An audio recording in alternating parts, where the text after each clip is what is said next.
Sou Yonak, bolsista do Museu do Índio, faço biologia na UFO e a entrevista hoje é com o Gilmar. Fala um pouquinho de você. Então, eu sou Gilmar, sou terena do Mato Grosso do Sul. Eu trabalho com audiovisual. A gente tem uma associação aqui no Mato Grosso do Sul chamada Ascuri, já tem 10 anos. E sou formado em design e tenho mestrado em desenvolvimento sustentável. E hoje atualmente estou trabalhando no ISA, sou comunicador lá no ISA, Instituto Socioambiental. Legal. E você falou da Ascuri, conta um pouquinho pra gente o que é, como que vocês desenvolveram esse projeto, de onde veio essa vontade. Então, a Ascuri ela é uma associação que começou já em 2008, que ela começa na Bolívia, quando a gente vai fazer um curso lá, eu e o Eliel vamos fazer um curso na Bolívia, e aí um curso de cinema, e a gente conhece o Ivan Molina, que é um quechua, foi o professor nosso, e de lá ele meio que cobra da gente montar uma organização, um coletivo, um grupo aqui para poder dar continuidade àquele trabalho que ele estava ensinando a gente a fazer. Aí a gente volta para o Brasil e de lá para cá a gente organiza as coisas que ela traz a metodologia do Ivan, que é boliviana, e a gente adapta ela para o Brasil. Sim. E aí é um grupo, né, um coletivo, uma associação que produz filme, faz também formação de jovens pro audiovisual, cria espaço de debate, de mostrar filme, de fazer nas mídias, na rede, né? E agora está indo para outros caminhos aí de produção. E nessa temática de cinema indígena, você acha que é necessário criar novos caminhos para exibir esses cinemas, ou a gente tem que ocupar os caminhos que já a cinema não indígena, vamos dizer assim, ocupar esse espaço e se fazer presente, ou as duas coisas? Parece que eu vejo no Brasil tem parece que duas vertentes, duas correntes do cinema indígena. No começo, antes da gente começar a fazer, a gente só ouvia falar só do vídeo nas aldeias, né? O jeito de fazer cinema indígena que o vídeo nas aldeias propôs. Mas agora está tendo umas outras. E durante um tempo a gente produziu muito. A gente é do Mato Grosso do Sul, né? Trabalha na maioria das vezes só com Guarani Kaiowá e Terem. E aí a gente, durante muito tempo, a gente quis fazer filme só pra gente mesmo. Durante 2010, 2009, 2011. Até 2011 a gente queria fazer só filme pra gente mesmo. Então a gente fazia filme sem legenda, só na língua. Massa. É uma proposta, né, tanto de fortalecer a gente mesmo, como a gente se entender, e como que era o audiovisual, ele ia impactar no nosso jeito. Se conhecer, de se fortalecer, né, porque a gente também não sabia muita coisa, a gente é fruto de uma escolarização que afastou a gente de tudo que a gente deveria estar perto. Sim. Então, o audiovisual acabava que ele dava essa possibilidade. Mas aí, depois de um tempo, a gente achou que era importante também outras pessoas conhecerem e acessarem esses vídeos, esse material que a gente estava produzindo, não só indígena, mas também outros indígenas de outras regiões, não indígena, e aí pessoal de fora. E aí a gente começou a fazer filme com legenda, já com essa perspectiva, mas a gente ainda era muito amarrado, não um pouco por esse histórico de fortalecimento, acabou virando uma bolha, né? Esse histórico da gente ficar quieto, não querer mostrar isso para todo mundo, vira uma bolha que é uma bolha mais acadêmica, assim. São pessoas muito restritas que veem os vídeos das cores, os vídeos cinema indígena que a gente produz. É uma galera da antropologia, galera da sociologia, galera acadêmica, né? E aí chegou o ponto que a gente também não tem muito a gente quer que agora, né?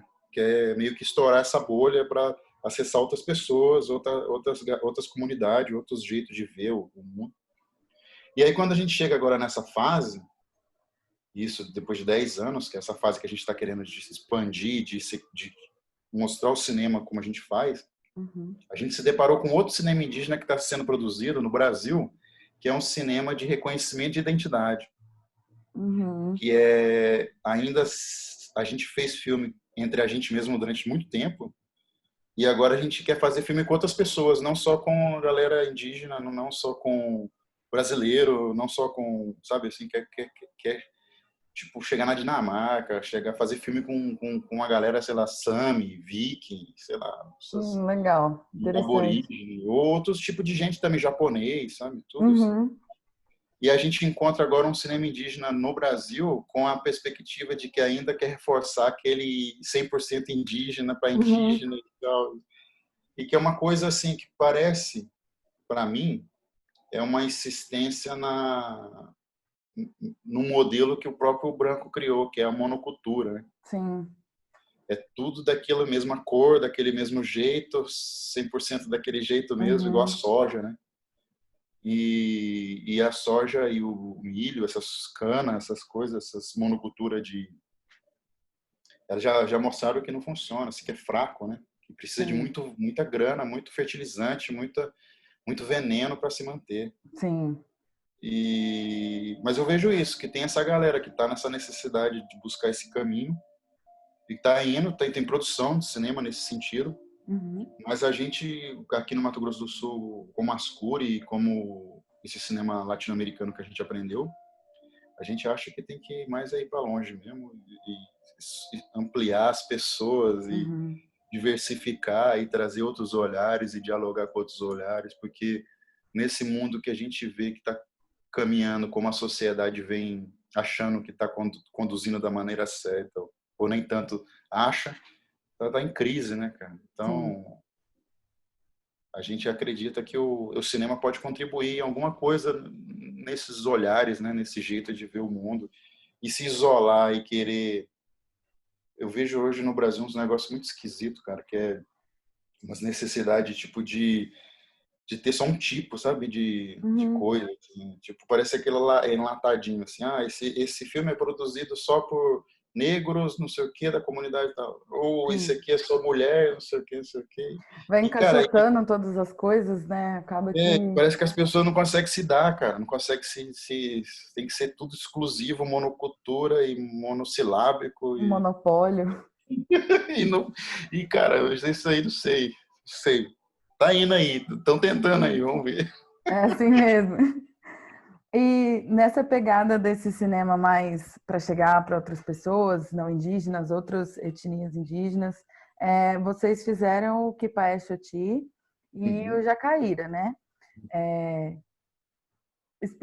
Conta pra gente um pouco como que foi a produção dos dois, do que trata exatamente cada um, assim. Esses dois filmes são os últimos filmes nossos. O Jacairá ele foi feito em 2019. Foi feito em 2019, final de 2019. E foi um filme feito no Panambizinho, na aldeia não, aldeia Panambizinho não, na aldeia na Retomada, Guiracambiú. É uma retomada, uma terra não homologada, né? Uma terra tradicional que não tem registro e aí os Guarani Kaiowá se movimentaram e retomaram essa área, que fica lá na região de Dourados, no Mato Grosso do Sul, região de Rio Brilhante ali. Sim. E são parentes do Kiki, né? Assim mesmo distante, a parente do Kiki trabalha com a gente. E ele é Kaiowá, Guarani Kaiowá de Panambizinho. E ali era uma terra indígena muito extensa ali na região do Mato Grosso do Sul, que foi ramificada por causa do agronegócio, né? Sim. E as aldeias ficaram distantes uma das outras, mas tem muitos parentes em comum, assim, parente, né? Não aquele parente geral, assim, mas parente tipo o primo do Kiki, a tia do Kiki. Sim. E aí nessa aldeia o Jerosipuku, que é uma festa que eles fazem, no Guarani Kaiowá faz acho que é no batismo do milho, né? Não sei, eu sempre confundo se é na colheita ou no plantio. Acho que é no plantio. E é uma festa tradicional que o Guarani Kaiowá faz. Isso faz no Paraguai, fazia na Argentina, na Bolívia, no Mato Grosso do Sul. E, e aí eles estavam perdendo, estavam parando de fazer essa festa em 2014, se eu não me engano. E aí depois que a gente começa a formar os meninos, as meninas, os jovens lá fazer cinema e documentário, rola meio que como é que chama? Uma vontade deles mesmo de registrar essa festa que estava acabando. Uhum. E aí eles fazem um filme que é o Jurassipucu Grande Canto, que foi organizado, movimentado por eles, e organizado e tudo, e filmado, e aí saiu o filme, só que foi no Panambizinho. E aí depois eles fazem esse do Jacairá, que é em 2019 já. Que já é uma festa já mais consolidada, e que nasce a necessidade de outras aldeias também querer fazer a festa e mostrar que sabe também. Que começa outro ciclo, né? Outra já estava acabando, não estava nenhuma aldeia mais fazendo, só o Panambizinho resistindo, e aí outras aldeias começam a fazer. Acaba puxando o movimento em outras aldeias também, né? De manter a tradição, de manter esses ritos, essas festividades, assim, né? Porque acaba sendo bem importante. Eles sentem vontade, cara. Dá vontade, né? Você ver um filme de uma coisa que você sabe fazer também, e aí fica aquele, eu sei fazer melhor. É verdade. Aí vai. E aí foi aí o que fez o filme, filmou, foram uma festa que dura duas noites, ou vara noite.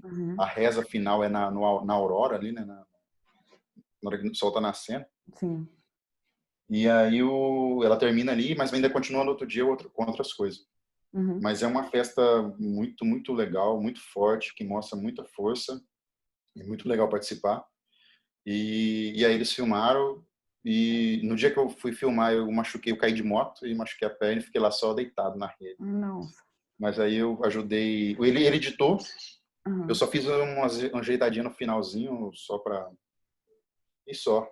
E foi louco, foi ano passado. Foi filmado em fevereiro do ano passado, acho que foi lançado em julho, talvez. Aí o Quepajoti, ela é uma pegada meio parecida, que é uma dança tradicional nossa, né, lá aqui do Mato Grosso do Sul. Sim. Que ela também vinha também num processo, ela nunca chegou assim a quase acabar, igual o Jurassipucu. Mas ela tá entrando num processo de mudança que, segundo o Cirilo lá, ele fala que cada um tá querendo fazer do seu próprio jeito. Sim. E é um pouco verdade, assim, as mudanças, tal. Se você vai de aldeia para aldeia, você vê grandes variações, assim. E aí ele e no Cachoeirinha, na época a gente filmou ele em 2016 esse filme. Tava tendo um desânimo, a galera da juventude, aliada ali a toda a conjuntura política das aldeias e do município. Muito desinteresse, muito êxodo, assim, a galera tava indo muito embora da aldeia, a juventude não queria ficar mais. E as lideranças não estavam muito colocando possibilidades para que os jovens ficassem, então ficou pouca gente na aldeia.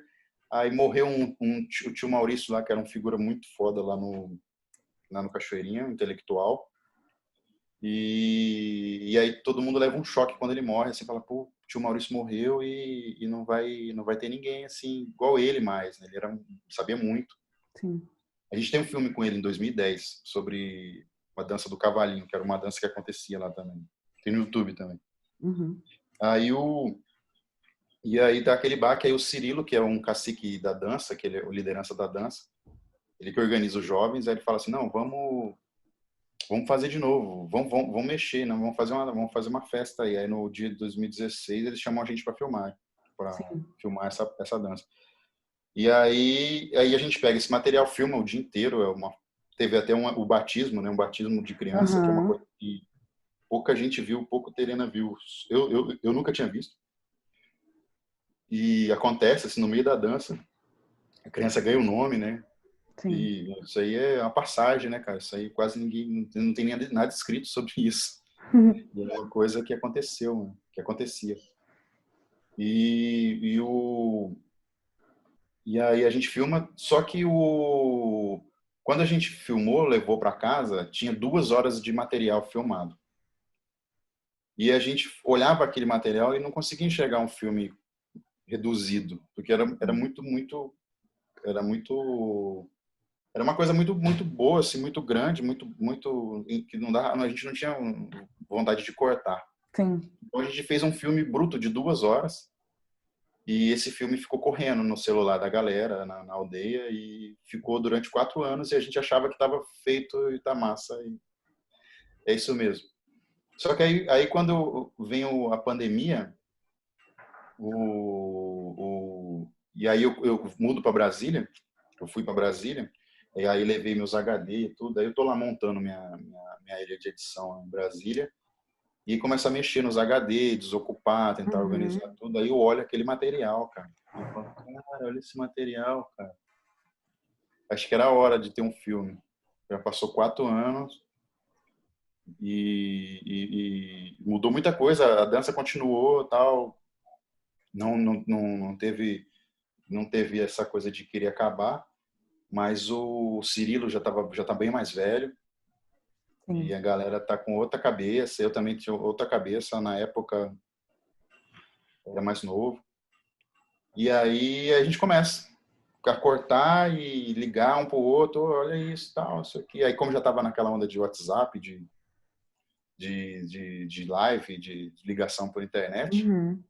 aí meio que foi tudo junto. Aí a Zuleika, que é uma amiga também, serena, que entrou também no meio já na edição para traduzir.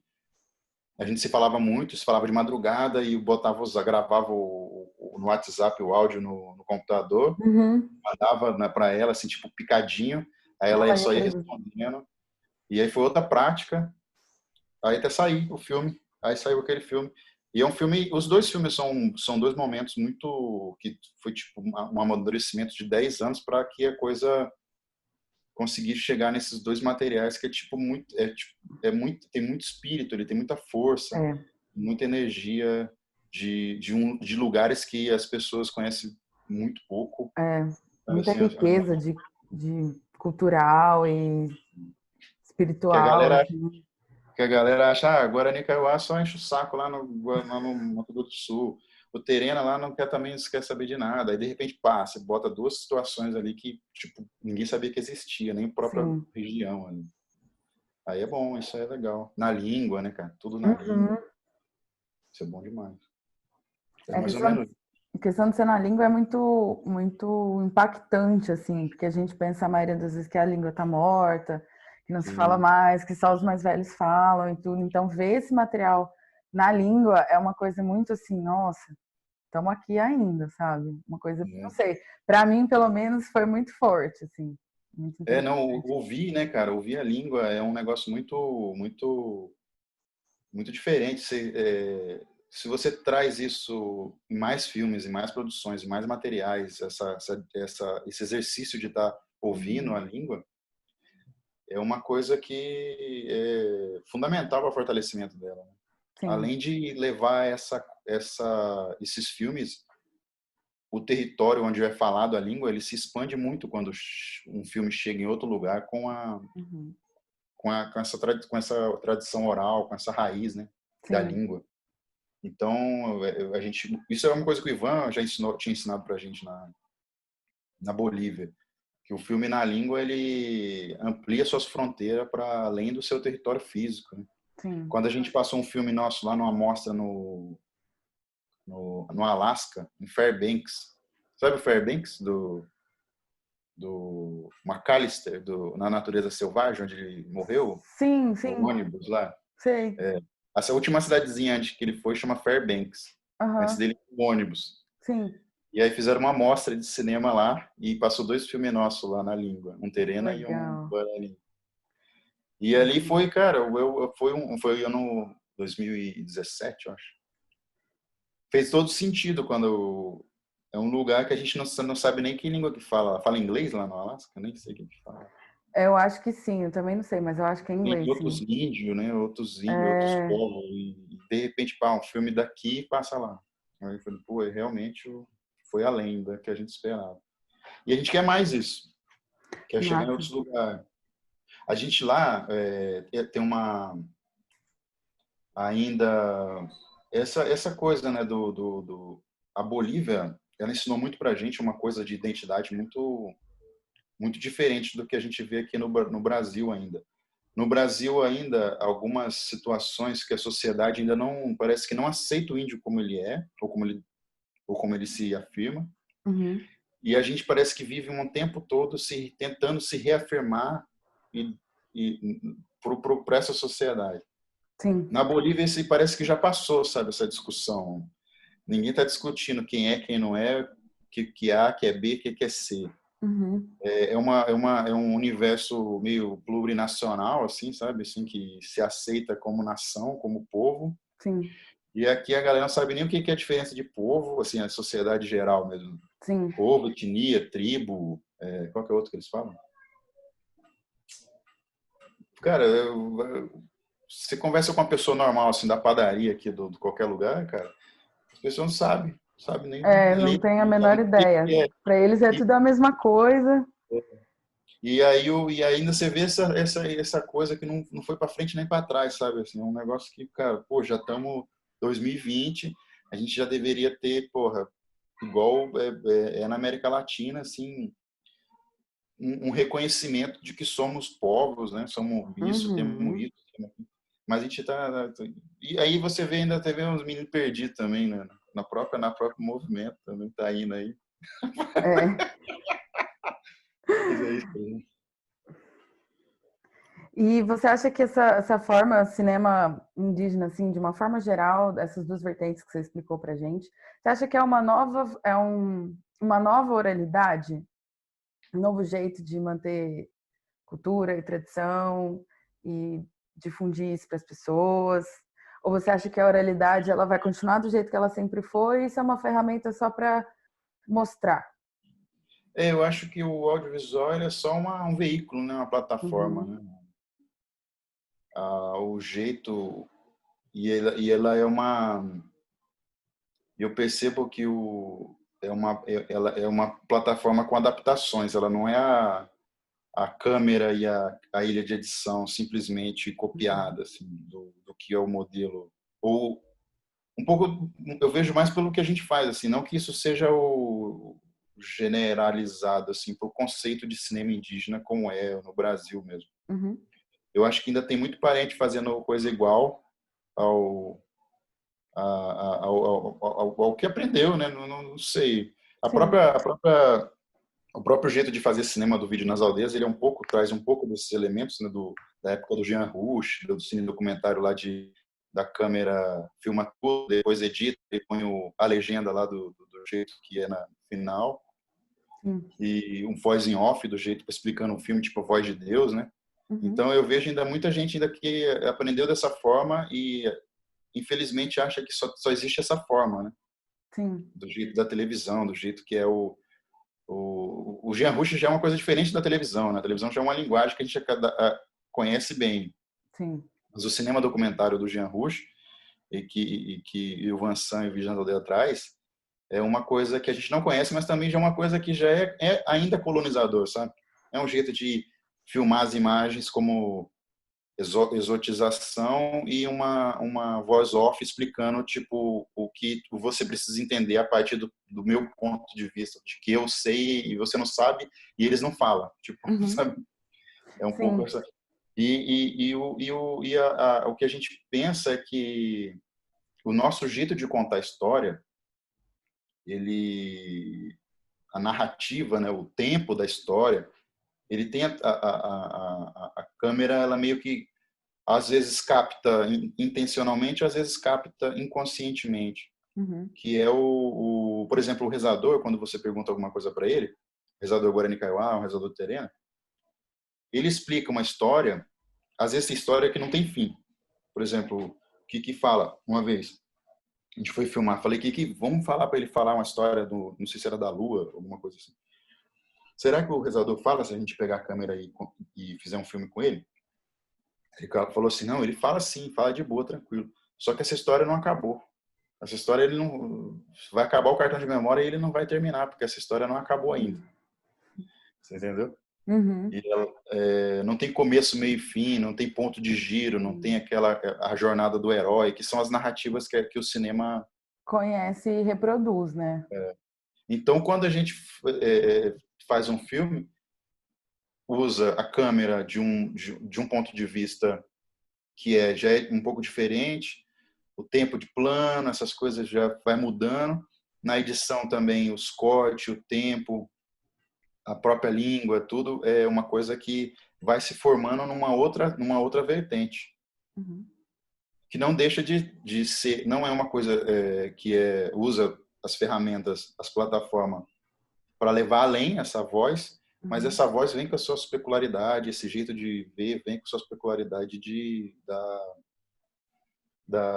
do povo, né? Não é só assim, e também não tem um padrão assim, que o Terena faz assim, que o Guarani Kaiowá vai fazer assim também, né? Sim. São universos totalmente diferentes, povos totalmente diferentes, mas algumas coisas elas acabam dialogando como meio que padrão, assim, o jeitão, aquela coisa, e vai indo. E é isso, o que a gente pensa justamente essa quebra desse... Não como conflito, não chegar para o parente que está fazendo o filme do jeito dele e falar, você está fazendo errado. Ou chegar lá para o vídeo nas aldeias e falar, isso aí não está certo, isso aí é colonizador. Mas o que a gente preza é basicamente que outros olhares também sejam vistos, assim, observado e visto com atenção, que muitas vezes a gente passa uma vida inteira, parece que sempre se justificando pelas coisas que a gente quer, pelas coisas que a gente gosta. A sociedade ela é tão impõe tanta coisa o tempo todo que é uma vida inteira você se argumentando por que você gosta de fazer filmes desse jeito, por que você e você nunca se encaixa, sabe? Nessa moeda engrenagem do mundo, e acaba que meio que dá uma cansada, né, cara? Dá uma cansada da gente ficar assim. Sim. E quando vem essa linguagem mais adaptada, tipo figuras esteticamente mais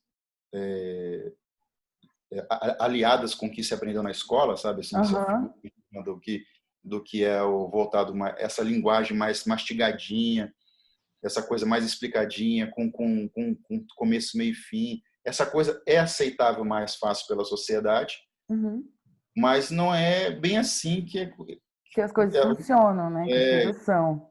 O feio, o bonito dentro das comunidades indígenas, tipo Terena, Guarani Kaiowá, o feio, o bonito, o bom e o mal são coisas totalmente diferentes, né? A gente não tem somente esse plano físico aqui que está acontecendo agora. A gente tem outras dimensões. O Guarani Kaiowá tem 8 dimensões. Então tem muita coisa acontecendo nesse mesmo momento em um lugar onde o tempo passa diferente, onde o tempo não acaba, onde as coisas elas atravessam árvore, elas voam, elas, sabe assim, outros mundos, e que se limitar somente a essa narrativa que é a que predomina e a gente meio que ficar se adaptando somente a isso, sabe? Eu não sei, parece pouco demais. Parece realmente uma limitação, assim, é uma limitação que muitas vezes nem tem sentido para a gente, não conversa com o que a gente é, assim, eu acho. Sim. Basicamente. Sim. Bom, eu acho que a gente fechou, assim. Tem mais alguma coisa que você quer acrescentar, que você quer falar, algum recado, alguma novidade que você quer lançar? Espaço aberto para você falar o que você quiser agora. A gente tá lançando uma... Isso vai sair quando? Vai sair na quarta-feira à noite. A gente... Eu acho que já dá para... A gente já dá para amanhã, falar. no caso, né? A gente não falou para ninguém ainda, mas a gente está lançando uma websérie. Legal. Que é a perspectiva a perspectiva das populações indígenas, principalmente Guarani Kaiowá, por enquanto, com relação à pandemia. E ela vai estar disponível na plataforma do Rede Cine Flecha. E vai ser uma tentativa que a gente está buscando para trazer outras pessoas para verem. Eu não sei se vai dar muito certo de trazer outras pessoas, porque parece que essa bolha é dura, cara. História. A gente tem sonho, assim, a gente fez uma live com a Flávia Guerra, uma jornalista amiga nossa, que ela cobre mais esse cinema mesmo de festival, cinemão mesmo, assim. Só que a gente queria mostrar para ela e que o público dela também visse esse nosso cinema e começar a se sensibilizar de outras formas, com outras linguagens, outras narrativas. Mas, cara, é difícil, hein, cara? É bem complexo. O cinema e as mídias são muito resistente à mudança, à novidade, né? As pessoas gostam daquele mastigadinho mesmo, sabe? Assim, daquele basiquinho ali. Por exemplo, se ele vê uma cena que não faz sentido inicialmente, é que nem conversar. Eu percebo na aldeia, quando estava na época no começo da escola, às vezes vinham as pessoas aqui no Mato Grosso do Sul trabalhar com o Guarani Kaiowá lá, ou estudar. O estudante até que parece que tem mais ouvido. A pessoa que vem trabalhar já não tanto. E o rezador, o pessoal mais velho, ia explicar uma história, alguma coisa lá, se planta assim, por que se planta assim? Aí, cara, ele dava uma volta gigante, assim, numa história que não tinha...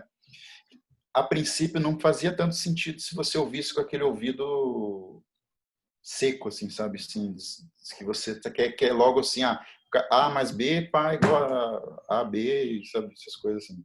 Sim. Isso, aquela coisa de escola mesmo, do jeito que aprendeu, e a coisa prática, e o trabalho, e o tempo, e grana vai voltar se não fizer. É aquele pensamento linear, assim, que você só vai e às vezes nem tem um fim, assim. E aí quando você ouve o cara e percebe a riqueza e como aquilo tanto foi construído e como ele construiu aquilo para ser falado, sabe?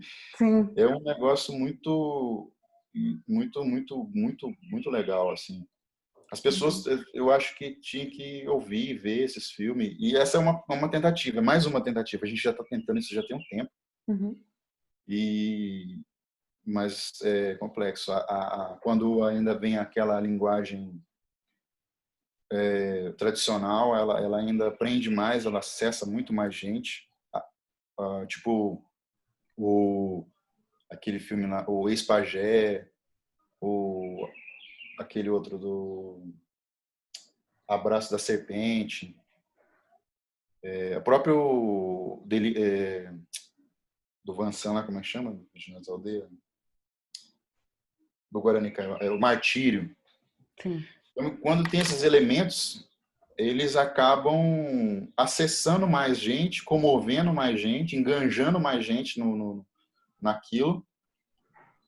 Principalmente se ela tem uma questão de um conflito dentro, né? Um conflito entre Guarani Kaiowá e o ruralista. Sim.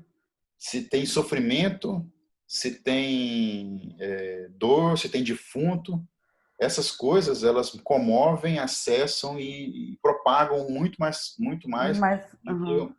do que um jacairá, que é uma festa tradicional que estava acabando, que tem sua importância e tal, mas tem um consenso de alegria, de espiritualidade, de acesso a outras dimensões.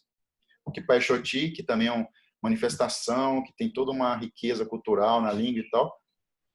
Alegria, as pessoas estão alegres fazendo, estão alegres filmando, estão alegres dançando, estão alegres executando tudo a festa. Mas isso não comove, não enganja.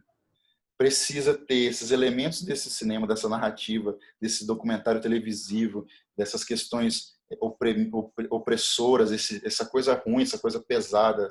A gente tem material, filme que é os filmes de luta que a gente fez aqui no Mato Grosso do Sul nas épocas que estava tendo bastante retomada. São os filmes que a gente mais teve acesso, sabe? Uhum. E eu do dia para noite, assim, pipoca de acesso, que a galera compartilha o sofrimento, a dor, e é uma coisa, cara, que a gente quase morreu fazendo filme, o Eliel foi perseguido, é uma coisa muito ruim, a gente passa mal, os amigos morrendo, tomando tiro, e, cara, é isso que a galera quer ver, parece, sabe?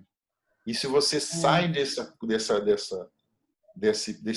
parâmetro de guerreiro, de luta, você fica meio que Invisível. visível, a coisa não anda e você tá, ou seja, parece que a sociedade ela quer ver você sofrer mesmo. Uhum. É Ela só vai muito te dar apoio se você tiver o sofrimento. Se não estiver pois é, sofrendo, não precisa do apoio. terrível, cara. Como é que pode isso? É terrível mesmo. Então é isso que talvez as pessoas ouvir e tentar buscar mais esses saberes.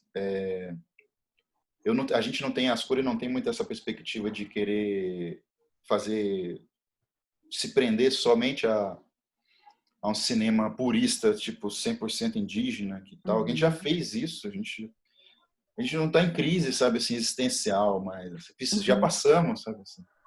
A gente precisa ampliar e as pessoas precisam conhecer mais, precisa que essa forma de fazer sistema ela seja sustentável, porque ela não é. Sim. Uma associação no Brasil ela não é feita para cinema, fazer cinema indígena, tipo, esse cinema que nem é o cinema e nem vende, nem nada, né? Uma associação ela é feita basicamente para dar apoio odontológico e jurídico para quem paga mensalidade por mês. Uhum. Então, ainda não tem essa sustentabilidade. A gente tem 10 anos se arrastando. Nesses 3 últimos anos, a gente quase acabou. As linhas de financiamento, elas sumiram depois que... Já nem tinha, depois sumiram as possibilidades de pegar uma brecha no edital do outro. Sim. Então, a nossa existência ainda tem sido um paradoxo até hoje e agora muito mais. Então, a gente está tentando criar possibilidades de que esse cinema se sustente e sustente outras pessoas e gire, assim, e se reinvente. Sim. E sobreviva disso. É difícil ver, por exemplo, o Kiki agora. Na pandemia, ele está trabalhando numa chacrinha lá perto da aldeia dele. Uhum. Um cara com puta potencial de fotografia, de edição, de filmagem, de articulação dentro da aldeia, e um rezador, um cara que nasceu para ser rezador, um cara, uma figura que foi criada para ser rezador, um cara com conhecimento espiritual muito grande. A única possibilidade que ele tem na aldeia de conseguir uma grana nessas épocas é trabalhando na roça do fazendeiro. Podendo ser uma pessoa que está aí enganjada, trabalhando e ganhando uma graninha e fazendo o cinema dele e ajudando a família dele. Uhum. A gente não consegue se destravar disso. E precisa, a gente quer isso, a gente quer viver disso, a gente quer dar oportunidade para outras pessoas também viver disso. Sim. E levar esses filmes, levar esse saber e aprender mais também sobre o nosso povo, sobre outros povos. É um processo de aprendizado muito grande. Você ter esse material, tá filmando, tá dialogando e compartilhar. Isso é outra coisa. A gente já lançou filmes, 2 filmes. A gente não fez o que a maioria das outras pessoas que fazem filme fazem, que é tipo rodar o mundo ganhando prêmio ou tentando ganhar prêmio. A gente já lançou logo no YouTube porque o saber, se ele não for compartilhado, ele vai ser esquecido, sabe? Uhum. E isso é uma coisa que historicamente se construiu até dentro do nosso povo mesmo, que é que você precisa guardar, e foi guardado tanto que ninguém lembra mais, sabe? Muitas coisas. Isso é terrível, cara. A gente lá no Cachoeirinha, o grupo que a gente toca com cinema lá, a gente já percebe que você não fica mais fraco quando você mostra a sua cultura. Você não tá se expondo. Muito pelo contrário, você fica mais forte, porque essa é o que te dá, é o que se você mostra que isso existe, que isso está que isso está sendo praticado, que isso está sendo feito, Vai aparecer outras pessoas que também têm, que também sabem, que também falam, que também ouviram falar e começa um outro diálogo de fortalecimento da cultura, fortalecimento das pessoas, sabe, assim, da organização, da nação. E, cara, não dá para ficar mais escondendo. Assim. A igreja, né, proibiu muitas coisas. A escolarização depois foi mais forte ainda. Uhum. E a nossa geração agora é a geração que é o responsável por botar isso na roda, na mesa e falar, galera, isso é o que tem, isso é o que sobrou. Se a gente não multiplicar isso aqui e não mostrar para outras pessoas, isso aqui vai acabar. Uhum. Pouca gente sabe como é que aconteceu, tipo a dança do cavalinho mesmo que tem. Morreu o tio Maurício, era uma das pessoas que sabia bem a história. Se não fosse o filme, talvez, como ia saber, né? Como é que ele ia falar? Não vai falar de novo, né? É verdade. É isso. Então, agradecer também você aí. Imagina, a gente que agradece disponibilizar o tempo, né, essa conversa e o material também. E, putz, foi uma aula, né? Como sempre, conversar com você é uma aula. Então, muito obrigada por disponibilizar o tempo, o material e o conhecimento também. E depois manda o link onde vai sair a websérie para a gente poder disponibilizar para as pessoas também. Beleza. E os links das redes sociais da Ascuri também, as redes que você quer divulgar para a gente poder mandar para as pessoas que elas vão acabar pedindo. Assim. Beleza. Tá bom? Uhum. Então é isso. Muito obrigada.